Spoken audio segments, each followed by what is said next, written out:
Imaginem, um palacete aristocrático, daqueles mesmo desenhados na viragem do século XIX para o XX por um dos maiores arquitetos de Portugal.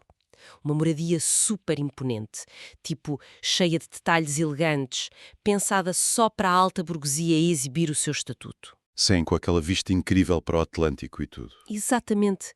Agora, imaginem que esse mesmo espaço refinadíssimo passou as últimas décadas a cheirar, bem, a rissóis acabados de fritar, a francesinhas, a finos tirados à pressão. É um contraste enorme. Completamente, e é isso que torna a história tão fascinante, não é? Pois é, se quem nos ouve passar pelo número 384 da Avenida de Montevideo, ali no Porto, em Nevogilde, vai dar de caras com um edifício brutal. Tem um torreão enorme que desafia o vento do mar, mas que hoje em dia está num estado de degradação bastante triste, infelizmente. Sim, nota-se bem o abandono, infelizmente. E durante anos, este palacete não foi propriamente a casa de um conde, foi o famoso restaurante Dom Manuel. E, no fundo, a nossa análise de hoje vai mostrar como aquela ideia linear de que o património vai do esplendor à ruína de forma super aborrecida, cai totalmente por terra. Quem mesmo? O nosso cérebro tem muito esta mania de organizar a história das cidades em caixinhas. A caixa da arquitetura erudita, a caixa das tascas e a caixa da alta sociedade. Tudo muito separadinho. Exato, mas a verdade urbana é um labirinto onde isto se cruza tudo. E os documentos e recortes que reunimos para hoje mostram exatamente isso.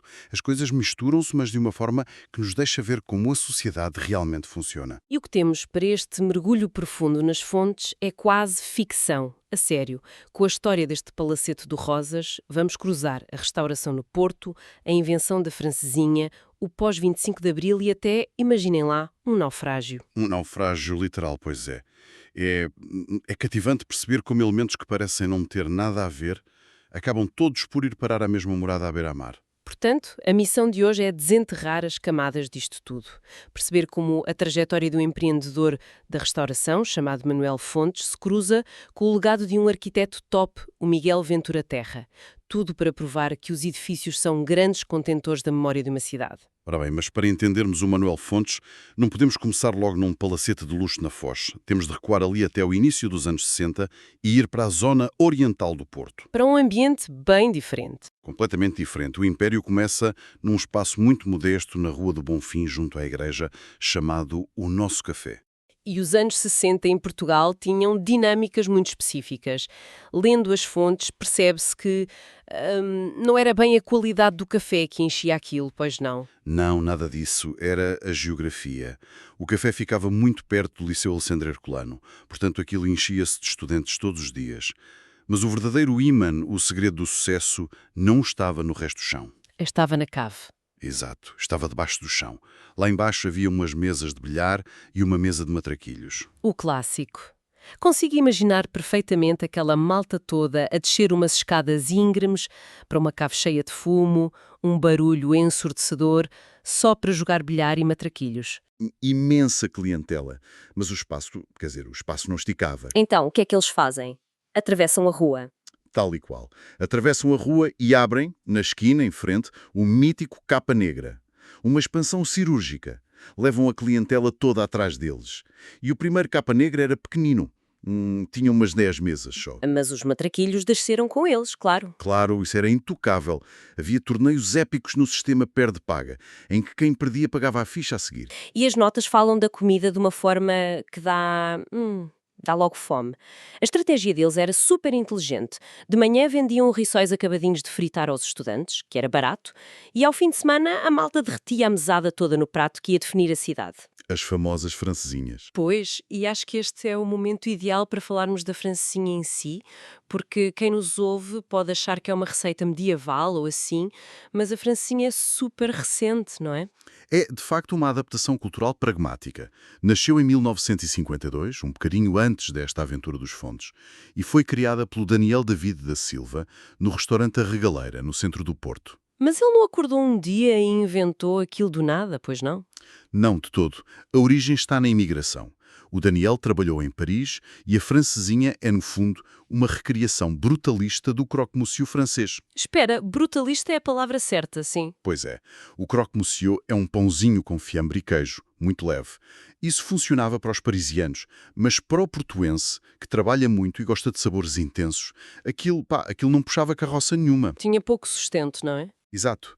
Então ele injetou a robustez nortenha, meteu salsicha fresca, lombo assado, fiambre e cobriu tudo de queijo derretido.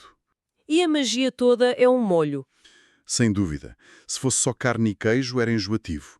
O golpe de mestre é o molho, que corta a gordura com a acidez e o picante. E no meio disto tudo, as fontes mencionam que comer uma boa francesinha antigamente era coisa de um circuito super restrito, tipo a regaleira, o majar em Matosinhos, o mocaba em Gaia e o tal capa negra. O resto era paisagem. Era um clube muito exclusivo, de facto. Mas sabes o que me fascina nesta história dos irmãos Fontes? Diz. É que eles são rigorosamente a versão analógica de uma startup tecnológica de hoje em dia. A sério. Começam numa garagem, ou seja, na cave dos matraquilhos, testam um produto com os jovens, fidelizam os utilizadores e, quando percebem que a coisa funciona, escalam o negócio brutalmente. É uma excelente analogia. Agressividade comercial pura. Quando o Bom Fim lhes dá dinheiro suficiente, eles vão conquistar a cidade. Em 1972, o Amândio abre o Capa Negra 2 no Campo Alegre, virado para os universitários. E o Manuel não se fica a rir. Em 1974 abre a mítica Cufra, na Avenida da Boa Vista. E aquele terreno tem uma história absolutamente épica, não tem? Tem uma história incrível. O número 2504 era o antigo palacete da família Gilbert, construído em 1902. Gente com posses. Até tem um BMW dos anos 30. Mas o que marcava aquele sítio era o Pinheiro Manso. Que até deu nome à zona. Exato. A zona ainda hoje se chama Pinheiro Manso. Mas o fim da árvore foi dramático. Em fevereiro de 1941, um ciclone fortíssimo varreu o Porto. E as fontes citam um testemunho do Rui Cunha que descreve a árvore a ser arrancada pela raiz por volta das 8 da noite. E caiu mesmo em cima de um carro de bombeiros, não foi? Foi. Caiu estrondosamente sobre a estrada e atingiu um carro dos bombeiros municipais. Por milagre só houve feridos, mas mostra bem a força do vento. Inacreditável. E é nesse terreno, entretanto desimpedido, que o Manuel Fontes constrói a Cufra. Mas o detalhe mais sociológico disto tudo é a data em que ele inaugurou o espaço. Ah, sim. Agosto de 1974. Pois, a Revolução do 25 de Abril tinha acabado de acontecer uns meses antes. Estávamos em plena ebulição democrática. E o impacto disso no consumo foi um verdadeiro sismo, como podes imaginar. A Cufra não estava sempre cheia só porque tinha muito estacionamento ou porque as francinhas eram ótimas. Era porque as pessoas de repente podiam, não é? Exatamente. A classe trabalhadora viu o seu nível de vida subir, com salários mínimos e mais liberdade. Ir jantar fora ao fim de semana deixou de ser um luxo de meia dúzia de ricos e passou a ser um direito da classe média emergente. As filas eram épicas. O que me leva a pensar que a restauração é um barómetro bué sensível da política de um país.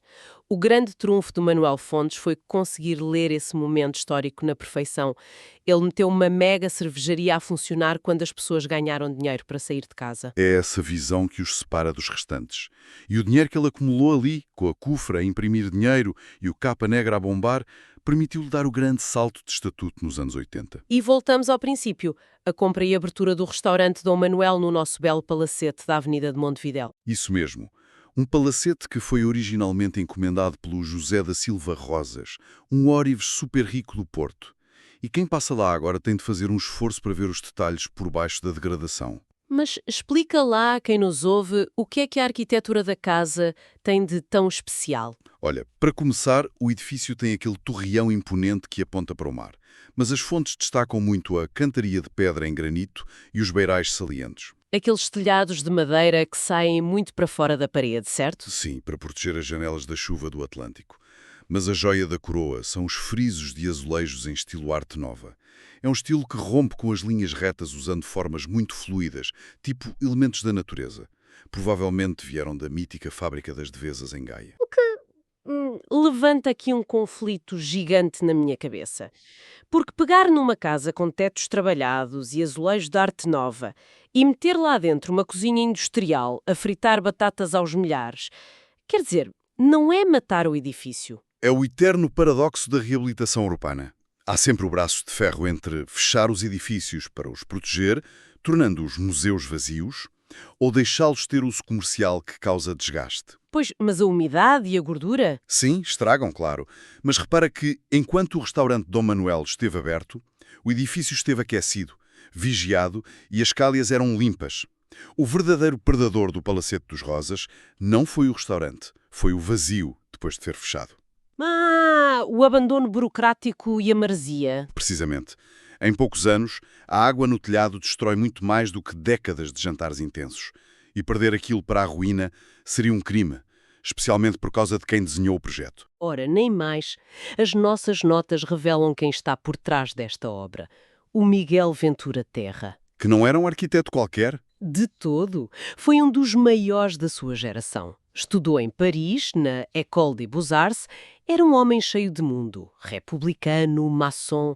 E para se ter noção da qualidade dele, ganhou o prémio Valmor 4 vezes em Lisboa. 4 vezes. E no Porto também desenhou muito, não foi? Sim, aquela banda linda de casas na rua Oliveira Monteiro, por exemplo. Mas a história mais inacreditável que temos nas fontes sobre ele não tem a ver com edifícios. Tem a ver com um prémio. E mete um naufrágio. Eu confesso que li essa parte 2 vezes para perceber se era metáfora. Mas não. Em 1901 ele escreve uma carta super dolorosa à Câmara do Porto a dizer que tinha de devolver o prémio que ganhou pelo projeto do monumento ao infante Dom Henrique. O prémio que era em dinheiro. E porquê? Porque todos os planos, maquetes e desenhos perderam-se no fundo do oceano. Mas como é que isso acontece, afinal? No ano anterior, em 1900, Portugal tinha mandado os seus melhores projetos para a Exposição Universal de Paris. E em janeiro de 1901, o vapor que trazia de volta essas obras afundou-se. Foi tudo parar ao fundo do mar. Que desastre colossal para os artistas. Mas o engraçado disto tudo é como a imprensa em Portugal reagiu a isto na altura. Bem ao nosso estilo cá do Burgo. Assim, com humor negro. Na revista A Paródia, o Rafael Bordal Pinheiro fez uma caricatura mordaz do acidente. Sim, o desenho é hilariante. Tem o Visconde de Faria agarrado a um barquinho no meio das ondas e o engenheiro Ressano e Garcia debaixo d'água, vestido com um escafandro gigante, a perguntar aos peixinhos se eles não tinham visto por ali umas obras de arte portuguesas, por acaso. É genial. O humor português a lidar com a tragédia burocrática e a força do mar. Mas repara-me a ironia poética da coisa. Os papéis do monumento do Ventura Terra desapareceram num único dia no mar em 1901. Mas o palacete dele em Montevidéu também se está a afogar, só que num mar de especulação, abandono e umidade, ao longo de décadas. É um paralelo doloroso, é verdade. Mas pelo menos as notas mostram que há esperança para o palacete. Aparentemente há um projeto em andamento para o recuperar. Este náufrago de pedra, ao contrário do projeto do Infante, ainda pode ser salvo antes que colapse de vez.